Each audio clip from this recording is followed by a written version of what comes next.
Michael here, and in this video journal I'll be installing the end wedge or the end graft on the two side sets that I've been working on, and I will also put a little inlay in them too. Keep watching. End graft, positioning and cutting. Okay, now that I've gotten all the kerfing on the sides, the arm bevel block on, and all my side reinforcement braces in, the next step is going to be to put the center stripe down here on the very bottom. And I'm going to put the face side of this into this little jig that I've made that will support this while I cut out the slot for that.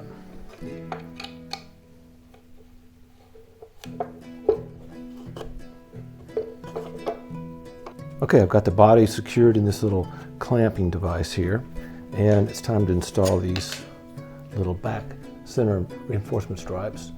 And they actually taper from the fat end, will be on the top, to the narrow end down on the bottom, so they'll go on like this. And I have a little plexiglass template that I've made with a center line scribed on it that I can place on here.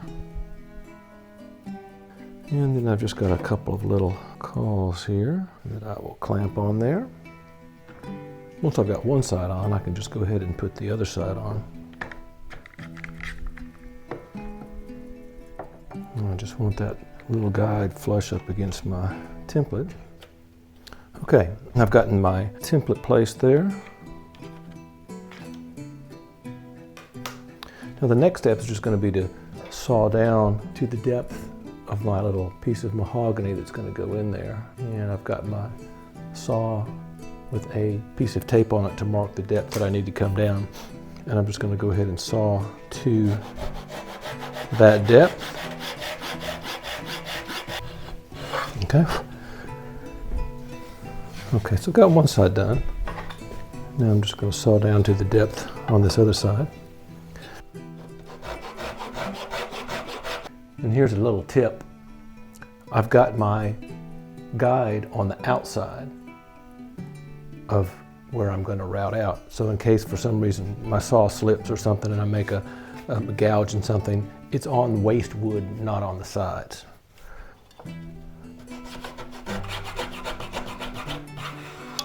Okay, we've gotten down to where we need to be there. Routing to the wedge depth. A little better spot. Okay, now that I've gotten this area marked to where I need to be, I need to route that out. And to do that, I'm just going to use a little jig I made, and we're just going to line this up a little bit here.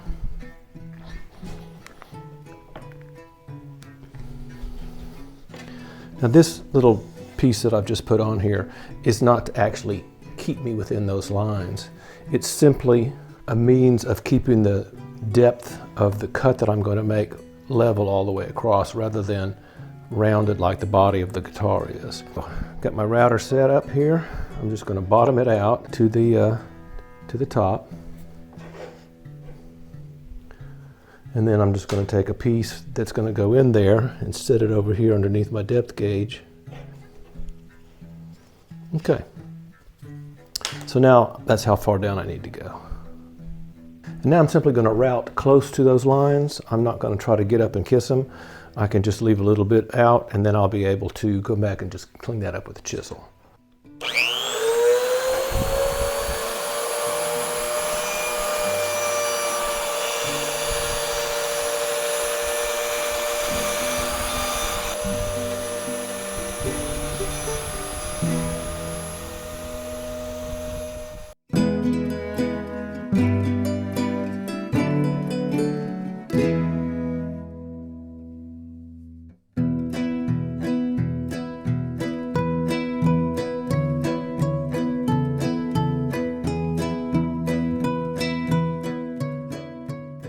Gluing the wedge in. Okay, I've routed out the channel for my bottom stripe, and now it's time to glue it in. I have moved over to a little different hold down that's just a piece of wood strapped into my vise, so I can use my other setup to do the other body. I am building two at the same time. So, ready to glue this up.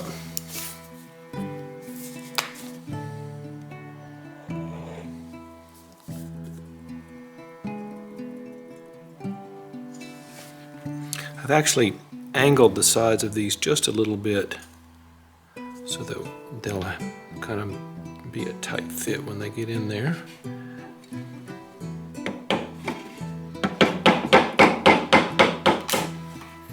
And the plexiglass caul. If you've seen many of my videos so far, you know that I am a firm believer in little pieces of plexiglass or acrylic.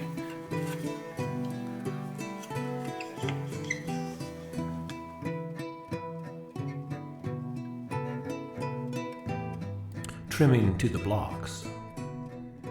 It's dried actually overnight. Just enough sticking out. Go ahead and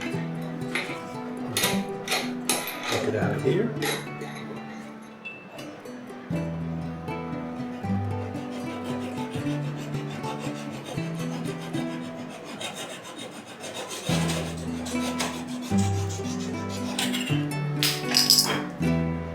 Alrighty.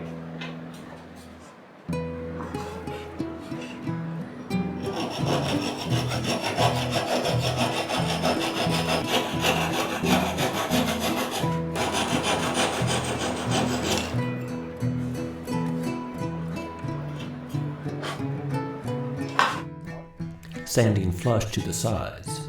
Okay, now that I've gotten the back stripe glued onto both bodies, for the next couple of steps is to go ahead and smooth the transition between the sides and this little back stripe. I put some tape on either side of the back reinforcement stripe to protect the sides from me going too far into them. It'll let me know when I reach the edge there. I'm using flat sanding blocks of different grits because if I use something that's kind of squishy, it'll dig down into the sides, which I don't want. So I'm just using a hard backed sanding block and just killing the edge on each side.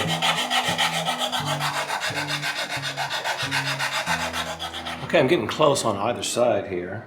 I can still feel a little bit of ridge and I haven't hit the tape yet.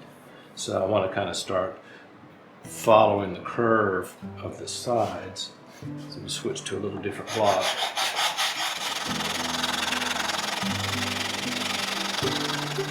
Okay, I've gotten down to where I can start feeling that there's barely any edge between the tape and the piece of mahogany. So I'm going to go ahead and take the tape off and sand just following the contour of the bottom there.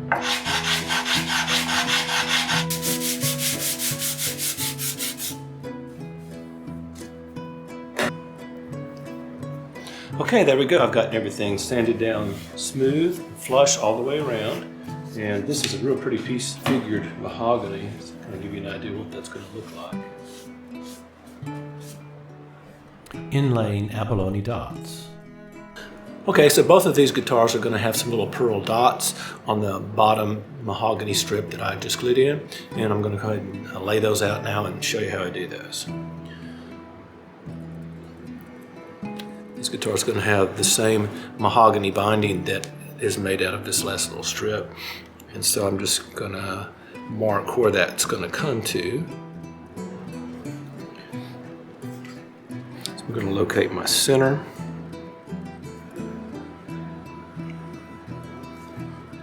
And then the middle. So the output jack will be right there. And I want to go ahead and space out my pearl dots. Now these are 4mm and 3mm abalone dots.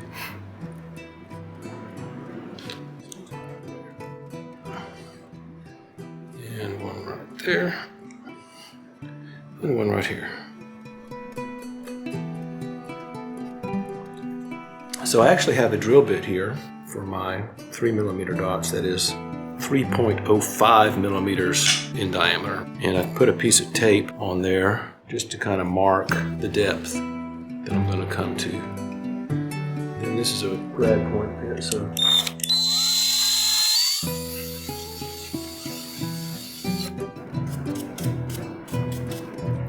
All right, and now we'll switch over to the 4mm holes, which is actually, this drill bit is 4.09 millimeters.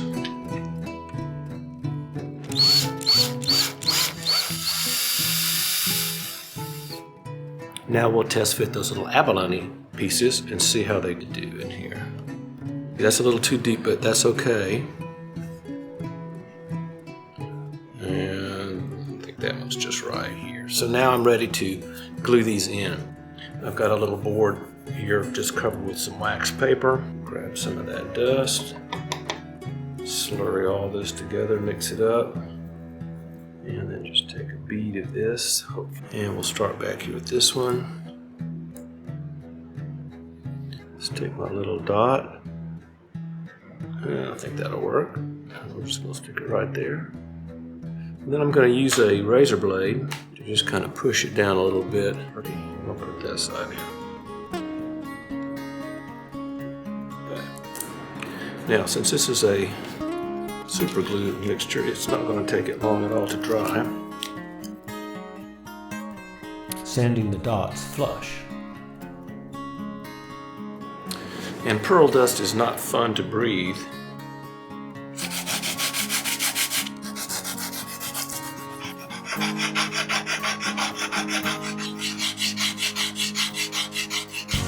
Okay, wipe some of that dust off.